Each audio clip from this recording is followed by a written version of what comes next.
السلام علیکم ورحمۃ اللہ وبرکاتہ۔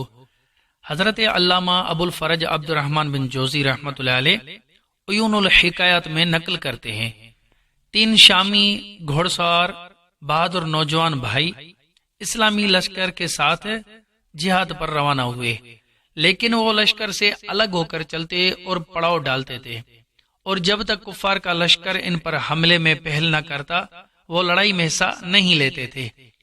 ایک مرتبہ رومیوں کا ایک بڑا لشکر مسلمانوں پر حملہ آور ہوا اور کئی مسلمانوں کو شہید اور متعدد کو قیدی بنا لیا۔ یہ بھائی آپس میں کہنے لگے، مسلمانوں پر ایک بڑی مصیبت نازل ہو گئی ہے، ہم پر لازم ہے اپنی جانوں کی پرواہ کیے بغیر جنگ میں کود پڑیں۔ یہ آگے بڑھے اور جو مسلمان باقی بچے تھے ان سے کہنے لگے، تم ہمارے پیچھے ہو جاؤ اور ہمیں ان سے مقابلہ کرنے دو، اگر اللہ پاک نے چاہا تو ہم تمہارے لیے کافی ہوں گے۔ پھر یہ رومی لشکر پر ٹوٹ پڑے اور رومیوں کو پیچھے ہٹنے پر مجبور کر دیا۔ رومی بادشاہ جو ان تینوں کی بہادری کا منظر دیکھ رہا تھا، اپنے ایک جرنیل سے کہنے لگا، جو ان میں سے کسی نوجوان کو گرفتار کر کے لائے گا میں اسے اپنا مقرب اور سپہ سالار بناؤں گا۔ رومی لشکر نے یہ اعلان سن کر اپنی جانیں لڑا دی اور آخر کار ان تینوں بھائیوں کو بغیر زخمی کیے گرفتار کرنے میں کامیاب ہو گئے۔ رومی بادشاہ بولا، ان تینوں سے بڑھ کر کوئی فتح اور مال غنیمت نہیں۔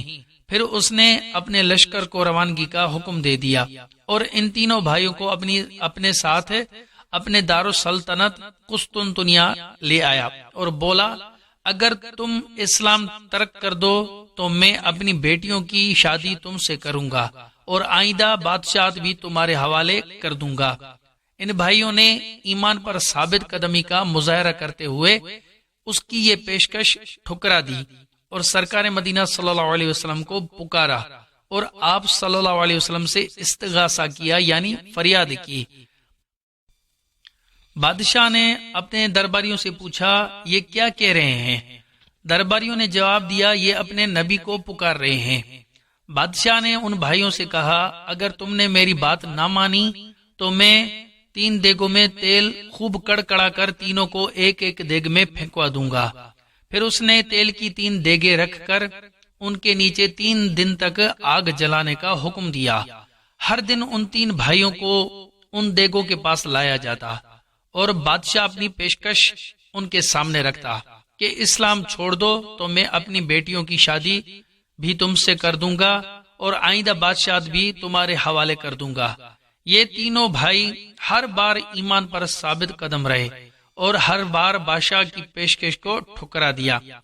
3 دن کے بعد بادشاہ نے بڑے بھائی کو پکارا اور اپنا مطالبہ دہرایا۔ اس مرد مجاہد نے انکار کیا۔ بادشاہ نے دھمکی دی، میں تجھے اس دیگ میں پھینکوا دوں گا، لیکن اس نے پھر بھی انکار ہی کیا۔ آخر بادشاہ نے غصے میں آ کر اسے دیگ میں ڈالنے کا حکم دیا۔ جیسے ہی اس نوجوان کو کھولتے ہوئے تیل میں ڈالا گیا، آنن فانن اس کا سب گوشت پوست جل گیا اور اس کی ہڈیاں اوپر ظاہر ہو گئیں۔ بادشاہ نے دوسرے بھائی کے ساتھ بھی اسی طرح کیا اور اسے بھی کھولتے تیل میں پھینکوا دیا۔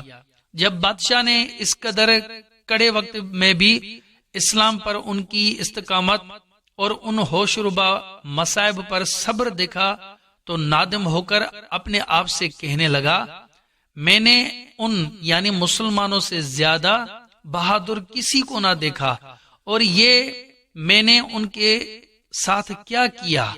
پھر اس نے چھوٹے بھائی کو لانے کا حکم دیا اور اسے اپنے قریب کر کے مختلف ہیلے بہانوں سے ورگلانے لگا، لیکن وہ نوجوان اس کی چال بازی میں نہ آیا اور اس کے پائے ثبات میں ذرا برابر لغزش نہ آئی۔ اتنے میں اس کا ایک درباری بولا، اے بادشاہ، اگر میں اسے پھسلا دوں تو مجھے انعام میں کیا ملے گا؟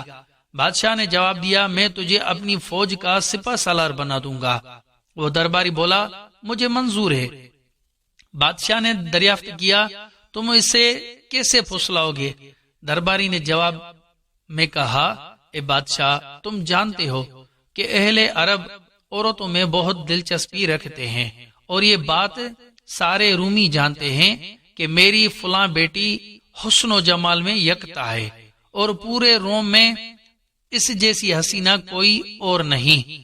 تم اس نوجوان کو میرے حوالے کر دو، میں اسے اور اپنی اس بیٹی کو تنہائی میں یکجا کر دوں گا اور وہ اسے پھسلانے میں کامیاب ہو جائے گی. بادشاہ نے اس درباری کو 40 دن کی مدت دی اور اس نوجوان کو اس کے حوالے کر دیا. وہ درباری اسے لے کر اپنی بیٹی کے پاس آیا اور سارا ماجرا اسے کہہ سنایا. لڑکی نے باپ کی بات پر عمل پیرا ہونے پر رضامندی کا اظہار کیا. وہ نوجوان اس لڑکی کے ساتھ اس طرح رہنے لگا کہ دن کو روزہ رکھتا، رات بھر نوافل میں مشغول رہتا، یہاں تک کہ مقررہ مدت ختم ہونے لگی تو بادشاہ نے اس لڑکی کے باپ سے نوجوان کا حال دریافت کیا. اس نے آ کر اپنی بیٹی سے پوچھا تو وہ کہنے لگی کہ میں اسے پھسلانے میں ناکام رہی، یہ میری طرف مائل نہیں ہو رہا.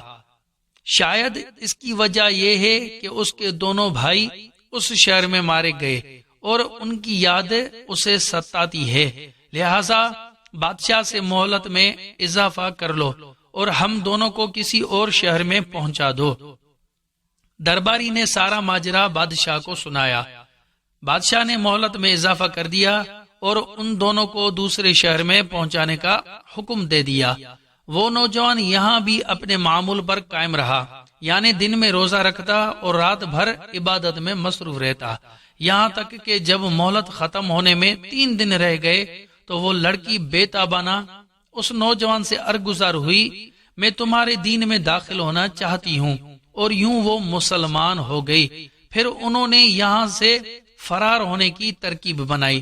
وہ لڑکی استبل سے 2 گھوڑے لائی اور اس پر سوار ہو کر یہ اسلامی سلطنت کی طرف روانہ ہو گئے.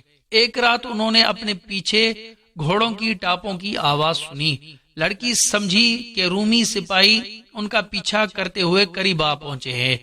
اس لڑکی نے نوجوان سے کہا، آپ اس رب سے جس پر میں ایمان لا چکی ہوں دعا کیجئے کہ وہ ہمیں ہمارے دشمنوں سے نجات عطا فرمائے.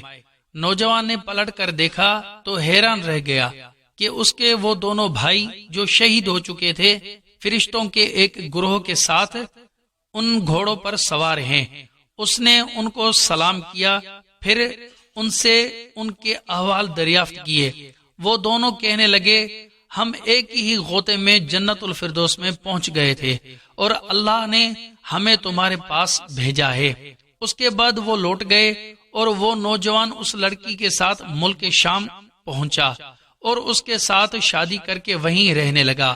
ان 3 بہادر شامی بھائیوں کا قصہ ملک شام میں بہت مشہور ہوا اور ان کی شان میں قصیدے کہے گئے، جن کا ایک شعر یہ ہے، اللہ سچوں کو سچ کی برکت سے زندگی اور موت میں نجات عطا فرمائے گا. دوستو، اس واقعے کے بارے میں اپنی رائے سے ضرور آگاہ کیجیے گا. لائک، کمنٹس اور شیئر بھی ضرور کیجیے گا اور میرے اس یوٹیوب چینل شیخ شکیل اطہری کو ضرور سبسکرائب کیجیے گا. اللہ حافظ دوستو، ملتے ہیں اگلے واقعے میں.